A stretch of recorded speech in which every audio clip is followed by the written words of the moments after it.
What is up, my guys and girls of YouTube? It's your friendly neighborhood hobo here with a beard, but also with the video for you guys and girls on understanding, expanding, and ducking. These are two words that people don't really care about when it comes to mixing and mastering or mixing music, for the most part, for the amateurs, for the people that don't really care, and for the people that do really care and use this thing religiously, you're a nerd. But whatever, you wouldn't be watching this video anyways. I just want to talk to you guys and girls about it for those who would want to use it or try it out, or perhaps they need it for their profession. Ducking is a thingamajiggy where you could basically duck under sounds.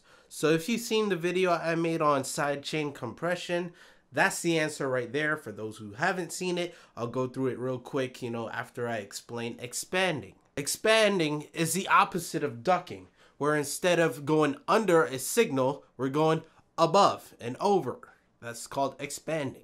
Oh, by the way, when I say a signal, it's basically comparing two sounds, or affecting one sound due to the other. So if you got a kick sound and you want to duck the kick with your voice or something, you could use the ducking method to duck the kick when you speak. So when you speak, the kick goes down, and vice versa. If you have a hi-hat and a kick sound or something, when you have the kick playing, you want the hi-hat to raise too.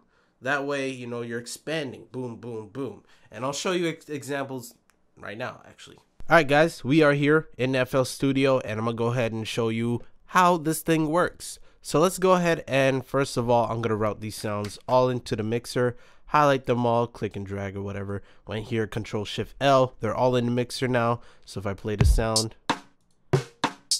you can see that. So if I were to, let's see,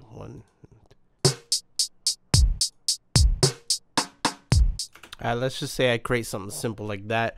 Let's say we want to, basically put my voice over this beat, because if I were to talk, you can hear that. All right, I'm gonna lower down my voice in this example. You can see that the beat is a little bit over my voice. So what I want to do is make my voice, be over the beat. So to do this, we're gonna have to do ducking, which I just explained. Let's say we want to take all these sounds, and let's just call this I don't know, the beat right here. We put it all there. That way everything that's in here is gonna go into this, and we're gonna use this to affect it. So let's say I want to duck. I'm gonna take my voice, and I want to duck I want my voice to be above them. So what I'm gonna do is take my voice, name this voice, and route the signal to the beat, and I'm gonna take the signal, drop it down. That way the signal goes through, but we don't have an output for it. That's okay though.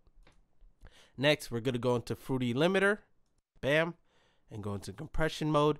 And right here we could do sidechain. You could right click and click voice, or you could simply go to 5 if you don't know which one it is. Basically 1, 2, 3, 4, and then 5 right here, because these are all like chained up. So if I show you again, I right click it, you can see all these are here, because they're all routed to this beat channel. So yeah, anyways, right click, select the voice, and now we have the voice side chained. Now we have to just basically do a compression like you would do with regular compression. Except with this one, if we go over the top, we could be able to reduce everything when we speak. So you can see right here that the kick goes lower. Whenever I speak, you see the signal. And if I were to do something like this, basically the sounds are being ducked because of my voice. It's ducking under my voice. So now you can hear me clear as, good. If I were to even do something like this, bring another limiter, I don't know, make it overpowered. Yeah. So notice that even when I'm speaking here, you can still hear me nice and clear. Yeah, isn't that so dear? Like venison. All right, whatever. I'm not gonna, So that's basically ducking there. For expanding, let's say, like I said, the hi-hat and the kick. Let's say I'm gonna take this off of the signal, and we don't need to have this routed. So what I'm gonna do is take all these sounds, route it back into the master, and delete that. So nothing there. Raise this back up. So now for this example, we have the hi-hat or the hat, and let's say we want it to expand over the kick. All right. Why would we want to expand over the kick?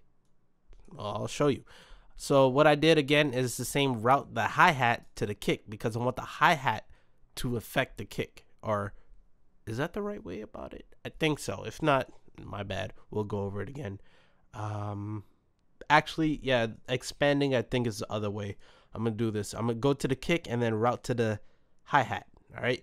Then I'm gonna go to the hi-hat and then go to limiter, fruity limiter. The reason why I'm doing the kick to the hi-hat is because we're using the kick to raise the hi-hat. In this case, with ducking, we're going down. With raising, going up, expanding up. So in the hi-hat, we have the limiter, go into compression, right click and show you kick or sidechain 1 because it's the only thing routed to it. And then we're going to do the same thing. By the way, if you haven't noticed, the blue line is going to be the kick, aka the signal. We're going to want to go to a part of the kick. Let's say when it hits to this signal, which is most of the kick there. We want the ratio to go in the backwards position. So you see the curve is going up. This way we're expanding the sound. So if I were to do this.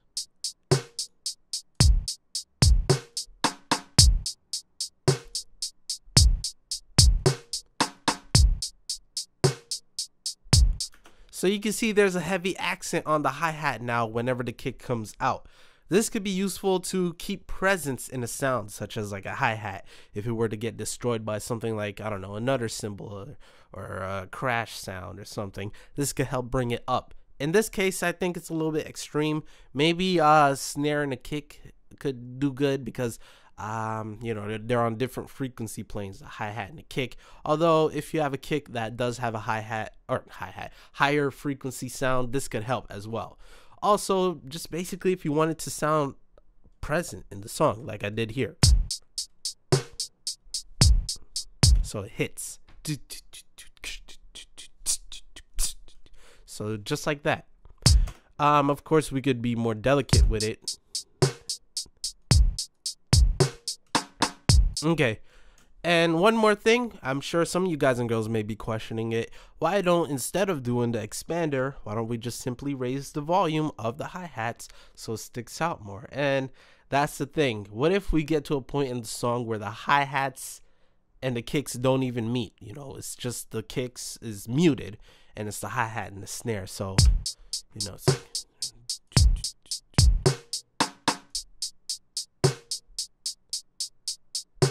see, we wouldn't want to have that hi-hat go. I don't know. It'll just be a little bit different, It helps. It helps. It helps. Hopefully you understand what I'm saying here. But you see, with expanding, you could help give more presence with other sounds. All right, that's basically ducking and expanding. I know this is very useful for people who does voiceovers, like I said, as well as EDM or that type of music. I don't know what it's called. I'm guessing it's house music. House, if not house, then EDM. Anyways, if you guys and girls fancy that, use it. If not, then I don't know.